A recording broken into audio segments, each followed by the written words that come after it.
मनुस्मृति द्वितीय अध्याय के श्लोक संख्या 13 में मनु ने धर्म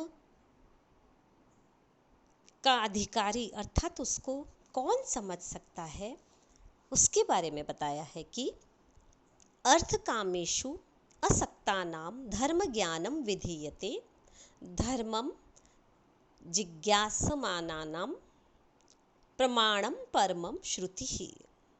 अन्वय है कि अर्थकामेषु असक्तानां धर्म ज्ञानम विधीयते।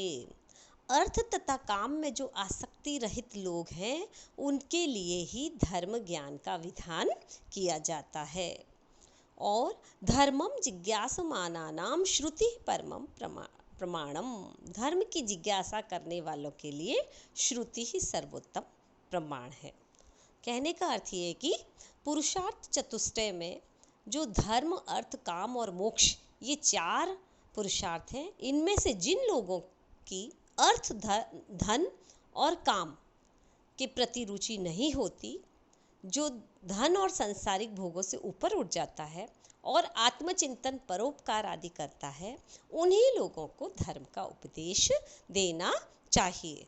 और जो आसक्त लोग हैं धर्म और काम में, उन्हें धर्म उपदेश देना सदैव निरर्थक ही होता है, ऐसा मनु कहते हैं।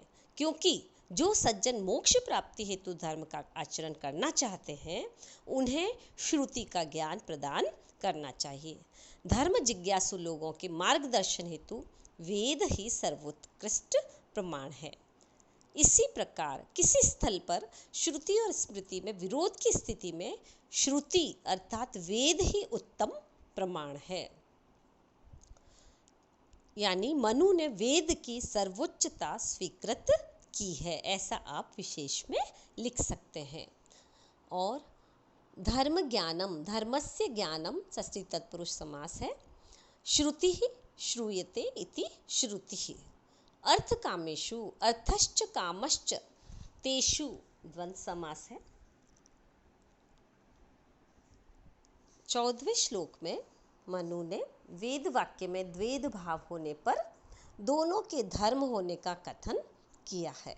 अर्थात श्रुति द्वैधम तु यत्र स्यात् तत्र धर्मा उभौ स्मृतौ उभौ अपि हि तौ धर्मा सम्यक् उन्तो मनीषिभिः।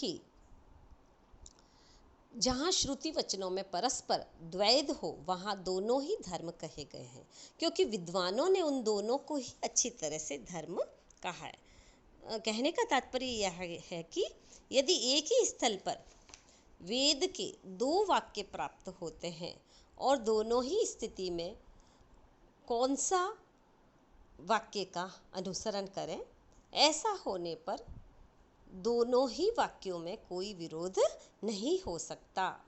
अर्थात दोनों श्रुति वचनों की प्रामाणिकता होने से अनुष्ठान का वैकल्पिक विधान स्वीकृत किया गया है। 15वें श्लोक में मनु कहते हैं कि पुनः यदि 2 वाक्य कैसे द्वैत की स्थिति में आते हैं, उदिते अनुदिते च एव समया अधिउषिते तथा सर्वथा वर्तते यज्ञ इति यम वैदिकी श्रुति ही। उदिते अर्थात सूर्य के उदित होने पर, अनुदिते अर्थात उसके उदित न होने पर ही, तथा समयाध्युषिते मध्याह्न और मध्याह्न अरुणोदय के समय सर्वथा यज्ञ करना चाहिए।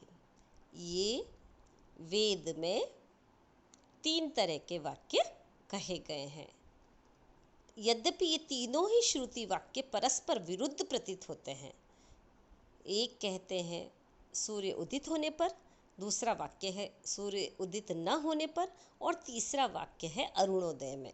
ऐसी स्थिति में तीनों ही वाक्यों को सर्वथा मान्यता दी गई है कि यज्ञकर्ता की इच्छा पर निर्भर है कि वह इन तीनों में से किसी भी समय यज्ञ कर सकता है। जो समय उसे अनुकूल लगे वह ही उसके लिए यज्ञ काल होता है।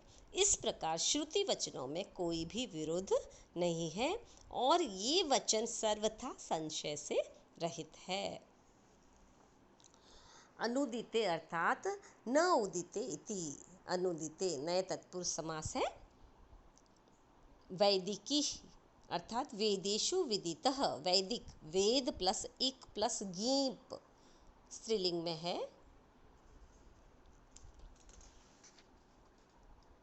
तत्पश्चात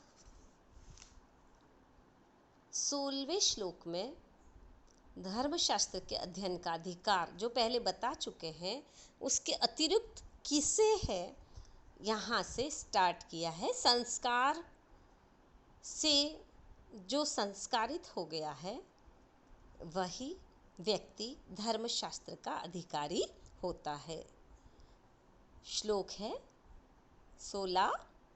निषेक आदि शमशानान्तो मंत्रै यस्य उदितः विधि तस्य शास्त्रे अधिकारः अस्मिन् ज्ञेयः न अन्यस्य कस्यचितः।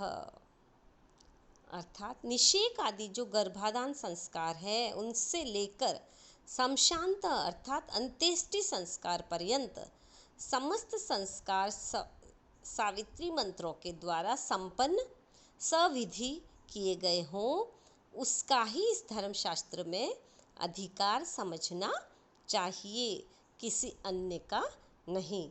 अर्थात मनु कहते हैं कि जिस व्यक्ति का गर्भाधान से लेकर अंत्येष्टि तक सभी संस्कार शास्त्रोक्त विधि से मंत्र उच्चारण पूर्वक संपन्न किए जाते हैं, केवल वह व्यक्ति ही इस धर्मशास्त्र के अध्ययन का अधिकारी है। अन्य कोई संस्कारहीन व्यक्ति इस शास्त्र के अध्ययन का अधिकारी नहीं है। वे अन्य किसी को इसका अधिकारी नहीं मानते। कुछ विद्वानों का मत है, विशेष में आप लिख सकते हो, कि स्त्रियों के संस्कार होते हैं और उनको भी शास्त्र अध्ययन में अधिकार है।